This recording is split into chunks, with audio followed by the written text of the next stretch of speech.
This moment, Claire Gierzo. I was going to find my way to you again. I didn't know the day I left how deeply you grieved. You didn't know it would take your near-death experience to realize why you grieved so deeply. 20 years spanned our again. This time. It began when I was deep into my ethnographer research. Although I didn't know I was an ethnographic researcher, I thought I was collecting hours for my license, you, my supervisor. Admittedly, I was different. During the admission process, our roundtable of candidates applying for the doctoral program, I noted how odd my answers were. My peers had various forms of, I want to help people.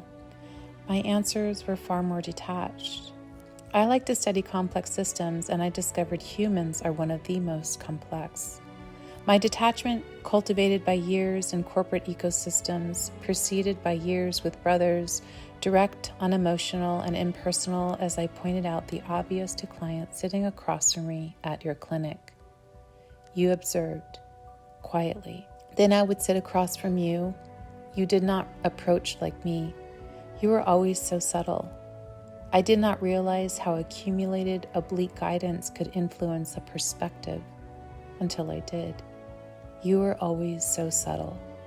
I did not realize I was anything special to you among the many other students who passed through your clinic over the decades as its director until I did.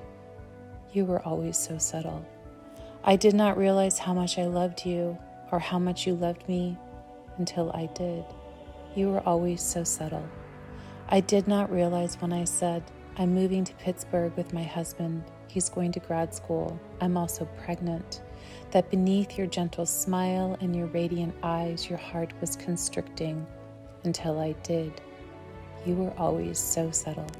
You didn't know we were going to find our way.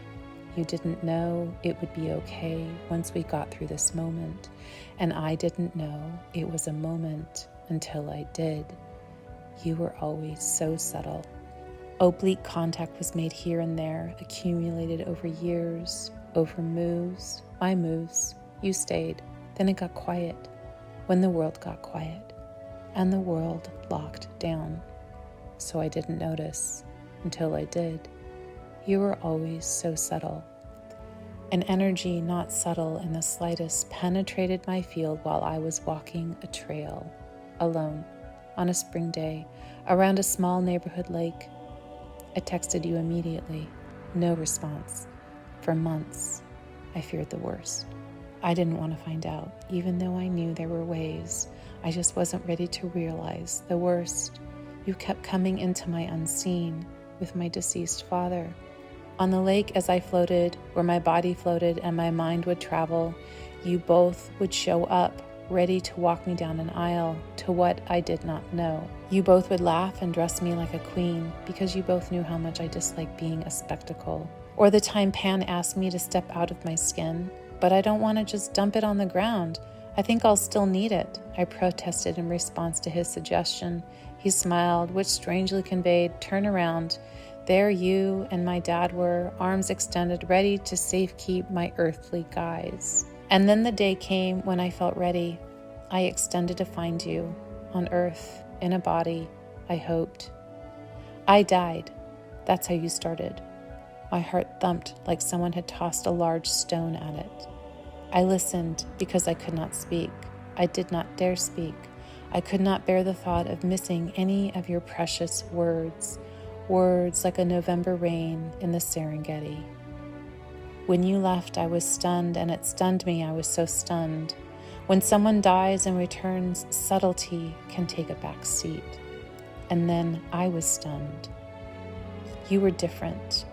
You could see truth like no one, and you spoke it like no one. When someone dies and returns, subtlety can take a back seat. I was stunned. I remembered. You paused. I heard your muffled cough followed by a deep breath. Chemo was taking its toll on your body. You were the priestess of high order. I served with you, by your side when you died. When you left for Pittsburgh with your husband, I felt your death all over again. When someone dies and returns, subtlety can take a back seat.